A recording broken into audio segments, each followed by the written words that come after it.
Ugh, this rain, Lucy groaned as we stepped out of the restaurant. We had just met with a potential investor for our startup business. We wanted to rent out secondhand books, kind of like how movies were rented before streaming took over. Lucy dreamed of opening a physical store. I thought it would be more cost-effective and profitable to operate online. Unfortunately, our potential investor hadn't been excited by either option. He was quite patronizing, saying the service already exists free of charge, and it's called a library. So, we were in a grim mood, despite not getting a definite no. I expected we'd soon be emailed an official rejection. I said, "Let's make a run for it. On 3. 1, 2, 3. We reached the car in record time, but this didn't stop us getting soaked. Lucy fared slightly better because she held her blazer above her head as a makeshift umbrella. Her blonde hair was damp and her makeup intact.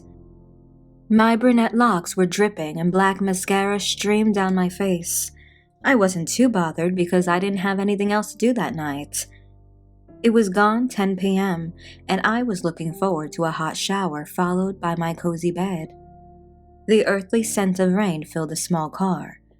Lucy had to concentrate intently on driving because of the weather, especially once we left the city behind for the rural roads that led to our homes. The torrential downpour combined with a growing mist made me so nervous. "Do you think there's any chance he'll invest?" Lucy asked, raising her voice to be heard over the vicious rain and frantic windscreen wipers. "Maybe. We have to think positive," I replied, although I felt anything but hopeful. Still, I wanted to keep my friend's dream alive, at least until we knew for sure. Lucy said, "I don't know why. Shit!" I screamed at the sight of the dark shape ahead of us. Lucy slammed on the brakes, throwing us forward in our seats. The car skidded on the waterlogged road before gliding to a stop, but it was too late to avoid hitting the animal. It looked like a dog and made a strange wooden sound when it collided with the bumper. Lucy bolted out of the car. I hurried after her. The icy rain drenched us almost instantly. I felt devastated for Lucy. She was an animal lover, so I knew the guilt would haunt her. There was no way the dog could have survived. It wasn't Lucy's fault, it came out of nowhere. The owner should have had it on a leash. I looked around. There was nobody in sight, but between the mist and the relentless rain, I couldn't see more than a few meters beyond Lucy's car. Maybe the dog had escaped from a nearby house. There were several cottages half a mile back. "What the hell? Shelby, come look at this," Lucy called. She didn't sound upset. In fact, I could hear a mix of relief and confusion in her voice. I rushed to see what she was pointing at. We hadn't hit a dog. A rocking horse lay in pieces on the road. "Did someone push it in front of our car?" Lucy said in outrage. I started to protest. Maybe the rocking horse had been lost or abandoned and the wind blew it into our path, but I realized that was unlikely. The side of the road wasn't flat. It gradually fell away to the woodland below. Even in severe weather, I didn't think the wind could have moved the rocking horse uphill. It was more likely the horse would have been blown downhill if someone had discarded it at the edge of the road. "Let's get back in the car," I said urgently. It made me nervous to think someone might be lurking nearby in the mist, having deliberately pushed the rocking horse into the road. We would be visible, stood in front of the headlights, whilst they remained concealed. I convinced myself it was probably kids messing around, a reckless and teenage idea of a joke. Still, I didn't feel at ease until we were locked inside Lucy's car and driving away. "Should we tell the police?" Lucy asked.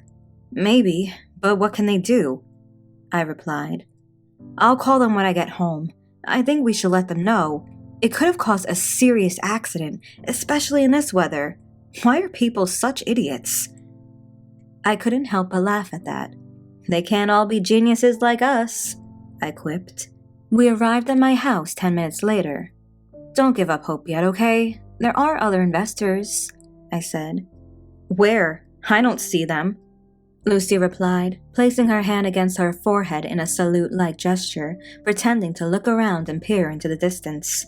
She laughed, but the humor didn't reach her eyes. "We'll work it out somehow," I assured her. Glaring headlights caught my attention as I got out of the car. My neighbor Dan was pulling into his driveway a few doors down. Lucy waved goodbye as she reversed away from my house. "Shelby," called a male voice when I was rummaging through my purse for my keys. I turned round to see Dan standing beside his car. "I don't mean to scare you," he yelled, "but does your friend know the man in the back seat?" Time slowed down. I heard myself mumbling something incoherent. "I saw him when your friend drove past. It looked like he was sitting up from the floor. I'm calling 911, Dan told me. I fumbled for my phone to call Lucy to warn her. Someone must have gotten in the car when we stopped because we thought we hit the dog. That's why they pushed the rocking horse into the road. We wouldn't have heard the rear door open and close over the wind and rain. Lucy kept a lot of blankets and tote bags in the back, and it was dark.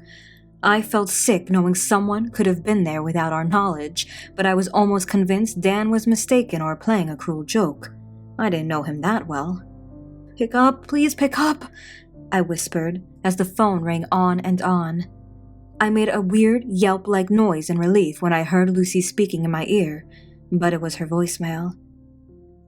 On instinct, I ran in the direction Lucy would have gone to get to her house.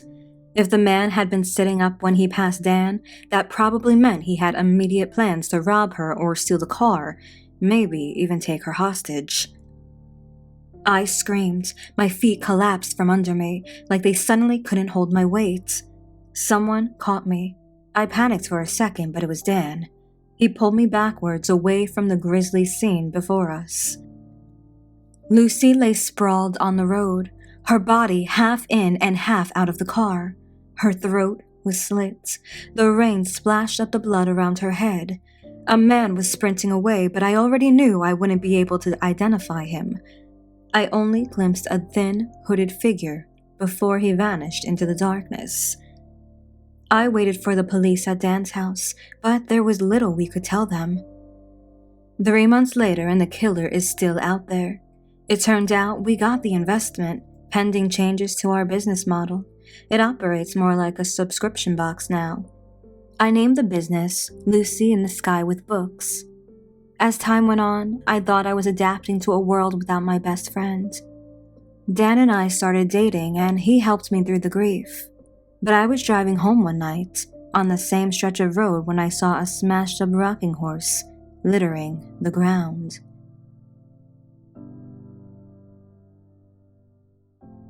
Hi, it's Justine. I write the stories for this channel. I just wanted to jump in here to let you know we made another urban legend themed story on Danie's channel. I will leave a link to that in the description and as a pinned comment. If you haven't subscribed yet, it would really mean a lot to me if you did, because we're getting excitingly close to 1,000 subs. Anyway, I will catch you in the next one, and may your nightmares be blockbuster horror movies.